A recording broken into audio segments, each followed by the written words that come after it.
Hello friends, welcome back to my channel Karan Agarwal arts. तो आज मैं वीडियो लेके आ चुका हूँ भुवन बम सर का, यानी कि बेबी की वाइन्स का। जैसे कि आपको पता ही है, इनका वेब सीरीज आ रहा है, हर थर्सडे को आता है, ढिंडोरा। तो आज मैं ग्रेफाइट पेंसिल से बना रहा हूँ। वैसे तो मैं कलर पेंसिल से बनाता हूँ, बट आज मैं ग्रेफाइट पेंसिल से बना रहा हूँ। और पेंसिल में यूज़ किया हूँ आर्टलाइन के पेंसिल, और क्योंकि एज भी ख़त्म हो गया था तो मैं यहाँ पे अप्सरा का पेंसिल यूज कर रहा हूँ। आप कोई सा भी पेंसिल यूज कर सकते हो। ब्लेंडिंग के लिए मैं कॉटन बड या फिर कॉटन का भी इस्तेमाल किया हूँ।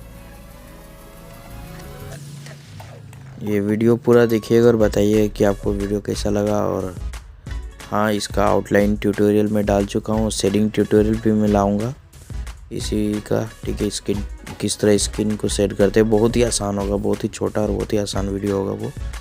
आप आराम से सीख लोगे, आराम से आप शेडिंग करना जान जाओगे, बेसिक चीज़ जो होती है। और